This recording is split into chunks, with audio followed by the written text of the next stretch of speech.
मुख्यमंत्री थोड़ी देर में यहाँ आएंगे, सारे साधु महंत जो है वो यहाँ पहुँच रहे हैं, किस तरह का नियोजन है, क्या आपकी मांगे रहेगी मुख्यमंत्री से? मैं सर्वप्रथम आप लोगों को माननीय मुख्यमंत्री को बहुत बहुत अभिनंदन देता हूँ। जो प्रयागराज कुंभ मेला के बाद हम लोग की प्रयत्न था नासिक कुंभ मेला की अमृत स्नान की तारीख डिक्लेयर करने के लिए, आज वो शुभ मुहूर्त आ गया। हमारे अखिल भारत श्री पंच तीनों अन्य अखाड़ा की वैष्णव साधु यहाँ आ चुके नासिक में। आने हमारे जो त्र्यंबक की जो भी 10 अखाड़े वो भी आ चुके हैं, अब बस निकल रहे। थोड़ी देर में माननीय मुख्यमंत्री आएंगे।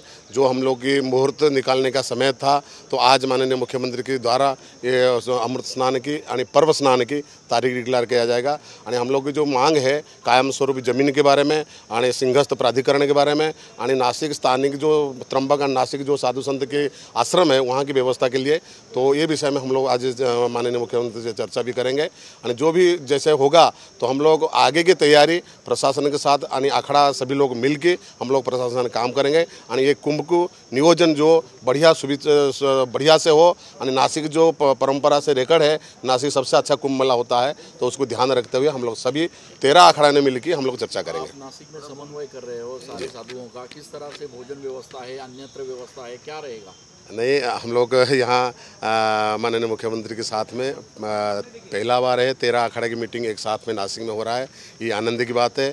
और दूसरी बात, जो महाराष्ट्र की परंपरा है, तो महाराष्ट्र की परंपरा को ध्यान रखते जो महाराष्ट्र के व्यंजन है, तो भोजन व्यवस्था हम लोग आए हुए 13 अखाड़े के सभी संत मेहंदू कराने के लिए कोशिश करेंगे। यानी बढ़िया से निर्विघ्न साथ चर्चा भी होगा। जो जिसकी जो विचार है, जो मन में है सभी अखाड़े के, अपने प्रस्ताव लिखित स्वरूप में हो, चाहे अपने वहाँ मुख्यमंत्री सामने बोलेंगे। यानी जो विचार होगा आगे के हम लोग काम करेंगे। सब शाही स्नान ये नाम न रखते हुए अमृत स्नान दिया जाए, ऐसा कल तय हुआ है, क्या उसके पीछे वजह है? इसके कारण ये पिछले आपको पता होगा प्रयागराज में सिंह कुंभ मेला हुआ था, जिसमें शाही स्नान को नाम काट के अमृत स्नान रखा गया था।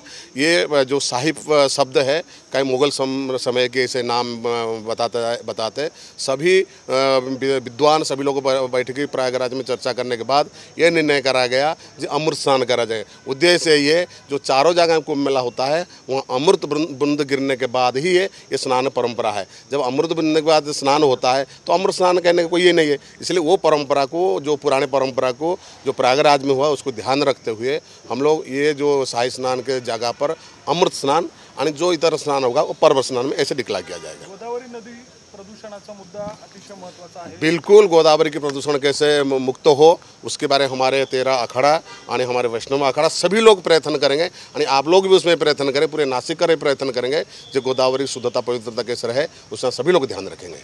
मिरोनुक को क्या नाम देंगे? मिरोनुक को क्या नाम? शाही स्नान हो गया तो शाही मिरोनुक को क्या बोलोगे? तो अमृत मिरोनुक को रखा जाएगा, तो वो उसके हम लोग चर्चा करेंगे। हमारे तीनों अखाड़ा और वैष्णव का अखाड़ा चर्चा करेंगे, उसमें आपको बताएंगे सब बात।